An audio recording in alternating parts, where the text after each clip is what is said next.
નમસ્કાર પ્રિય પેન્શનર મિત્રો, સ્વાગત છે તમારું આપણી યુટ્યુબ ચેનલમાં। તો મિત્રો, તમે પણ ગુજરાત રાજ્યના અથવા તો કોઈ પણ પેન્શન ધારક છો તો તમારા માટે આ માહિતી ખૂબ જ અગત્યની થવાની છે। તો મિત્રો, તમારા પરિવારમાં પણ કોઈ પેન્શન લેતું હોય તો તમારે આ માહિતી જાણવી ખૂબ જ અગત્યની બને છે। તો મિત્રો, આવતા મહિનાનું પેન્શન બેંકમાં લેવા જતાં પહેલાં આ 13 સવાલોના જવાબ તૈયાર રાખવા પડશે મિત્રો। અને બીજું કે પેન્શન લેવા જતાં પહેલાં તમારે અમુક જે દસ્તાવેજો છે તે પણ સબમિટ કરવા જોઈશે, ત્યારે તમને પેન્શન મળવા પાત્ર રહેશે। તો મિત્રો, ઘણા પેન્શનરો માને છે કે પેન્શન લેવું ખૂબ જ સરળ છે, પરંતુ એવું નથી। સરકાર અમુક નિયમમાં મોટા ફેરફાર કરે છે, તેથી તેમને કોઈને કોઈ ડોક્યુમેન્ટ સબમિટ કરવું પડે છે। તેથી ખબર પડે છે કે આ પેન્શનર હયાત છે। તો મિત્રો, આવતા મહિનેથી શું તેમના પેન્શનમાં ફેરફાર થશે તેની તમામ વાત કરીએ તો મિત્રો, પેન્શનરો માટે મોટા સમાચાર સામે આવ્યા છે। પેન્શન મેળવવામાં કોઈ અડચણ ન આવે એના માટે હવે સમયસર ડિજિટલ જીવન પ્રમાણપત્ર જમા કરાવવું ખૂબ જ જરૂરી છે। પેન્શનર્સને અપડેટ આપવામાં આવ્યું છે કે ડિજિટલ જીવન પ્રમાણપત્ર 1 થી 30 નવેમ્બરની વચ્ચે જમા કરાવી દેવું। તો મિત્રો, આવી રીતે પેન્શનરે તેમનું જે જીવન પ્રમાણપત્ર છે તે સબમિટ કરાવવું ખૂબ જ અગત્યનું રહેશે। ત્યારબાદ પેન્શનરો માટે ખૂબ જ અગત્યની વાત કરીએ તો તેમાં જો તમે પેન્શન લો છો તો આ માહિતી તમારા માટે ખૂબ જ અગત્યની માનવામાં આવે છે। તેમાં ભારત સરકારનો પેન્શન અથવા તો પેન્શનભોગી કલ્યાણ વિભાગ DOPPW 1 નવેમ્બર 30 નવેમ્બર સુધીમાં આખા દેશમાં ડિજિટલ જીવન પ્રમાણપત્ર માટે અભિયાન ચલાવશે। આ અભિયાનને 2000થી વધુ જિલ્લાઓ અને ઉપમંડળ મુખ્યાલયમાં ચાલશે, જેથી પેન્શન લેતા લોકોને પોતાની ઓળખ ચકાસવા માટે સહાય મળે અને તેઓને તેમની પેન્શન સમયસર અને કોઈ મુશ્કેલી વગર મળી રહે।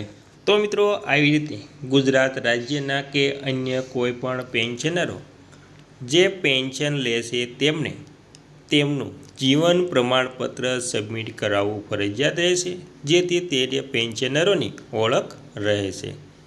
ત્યારબાદ તેમને પેન્શન મળે છે, અથવા તો ન કરે તો તેમનું પેન્શન અટકી શકે છે। અને મિત્રો, ત્યારબાદ જેને ઉંમરને આધારિત પેન્શન મળે છે તે પેન્શન તેમને મળતું રહેશે। ત્યારબાદ મિત્રો, આપણે વાત કરીશું કે પેન્શનર્સ અપડેટ આપવામાં આવ્યું છે કે પોતાનું જે ડિજિટલ જીવન પ્રમાણપત્ર છે તેને 1 થી 30 નવેમ્બર વચ્ચે જમા કરાવી દે। મહત્વનું છે કે 80 વર્ષથી ઉપરના વૃદ્ધ નાગરિક 1 ઓક્ટોબરથી જ તેમનું પ્રમાણપત્ર જમા કરાવી શકે છે। ડિજિટલ જીવન પ્રમાણપત્ર જમા નહીં કરાવો તો આપણે આગળ વાત કરી તે પ્રમાણે પેન્શન મળવામાં મુશ્કેલી પડી શકે છે, જેના માટે સમયસર ડિજિટલ જીવન પ્રમાણપત્ર જમા કરાવી દેવું ખૂબ જ જરૂરી બને છે।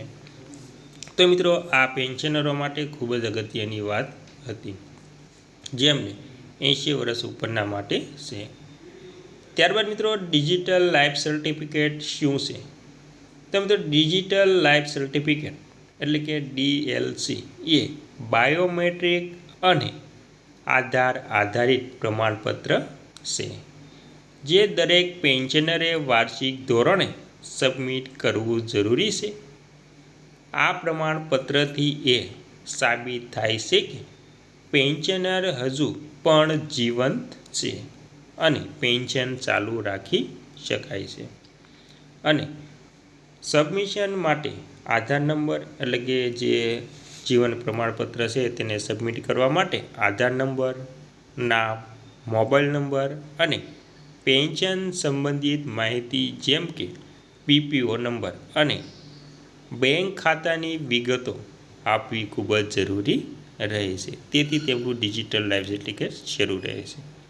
ત્યારબાદ મિત્રો ડિજિટલ લાઈફ સર્ટિફિકેટ કેવી રીતે સબમિટ કરવું. આ અભિયાનને સરળ બનાવવા માટે સરકારે 19 પેન્શન વિતરણ bank, Indian post payment bank IPPB, pensioner welfare association એટલે કે PWA, રેલવે ટેલિકોમ્યુનિકેશન વિભાગ અને UIADA અને ઇલેક્ટ્રોનિક્સ મંત્રાલય સાથે મળીને કામ કર્યું છે. પેન્શનર્સની સુવિધા માટે દેશભરના મુખ્ય શહેરોમાં બેંક શાખાઓ અને પોસ્ટ ઓફિસમાં ખાસ કેમ્પ લગાવવામાં આવશે. વધુમાં આ સેવા ઘરે બેઠા પણ થઈ શકશે અથવા તો હોસ્પિટલોમાં વૃદ્ધો, બીમાર અને અપંગ પેન્શનરો માટે પૂરી પાડવામાં આવશે. તો મિત્રો આવી રીતે ડિજિટલ જે લાઈફ સર્ટિફિકેટ છે તેમને જે ડોક્યુમેન્ટ કીધા છે તે સબમિટ કરીને તેમનું ડિજિટલ જીવન પ્રમાણપત્ર સબમિટ કરી શકે છે. અને ત્યારબાદ જે સુવિધાઓ માટે છે દેશભરના અને જે વૃદ્ધો છે હોસ્પિટલોમાં તેમના માટે પણ ખાસ ઉપલબ્ધ રહેશે. અને મિત્રો પેન્શનર ડિજિટલ લાઈફ સર્ટિફિકેટ અલગ અલગ રીતે સબમિટ કરી શકે છે. તમે તેને લાઈફ સર્ટિફિકેટ પોર્ટલ દ્વારા ઓનલાઈન સબમિટ કરી શકો છો. બીજી રીતમાં તમે તેને પોસ્ટમેન દ્વારા, ડોર સ્ટેપ બેન્કિંગ સેવાઓ દ્વારા અથવા તો નિયુક્ત અધિકારીઓ પાસેથી સહી કરાવીને સબમિટ કરી શકો છો. ત્યારબાદ મિત્રો આધાર નંબર ફરજિયાત. ડિજિટલ લાઈફ સર્ટિફિકેટ બનાવવા માટે આધાર નંબર અથવા તો વર્ચ્યુઅલ ID ફરજિયાત છે. તેના વગર DLC બનાવવું શક્ય નથી. જો તમારું આધાર કાર્ડ હજુ સુધી બનાવવામાં આવ્યું નથી અથવા તો લિંક કર્યું ન હોય તો અત્યારે જ લિંક કરી દેજો. અને મિત્રો ડિજિટલ લાઈફ સર્ટિફિકેટ શા માટે જરૂરી છે? તો ડિજિટલ લાઈફ સર્ટિફિકેટનો સૌથી મોટો ફાયદો એ છે કે પેન્શનર્સને ડોક્યુમેન્ટના કામ કરવામાં વારંવાર કચેરીએ જવું પડતું નથી. આખી પ્રક્રિયા ઓનલાઈન અને ડિજિટલ છે, જે સમય બચાવે છે, છેતરપિંડી અને ખોટા પેન્શન વિતરણને પણ અટકાવી શકે છે.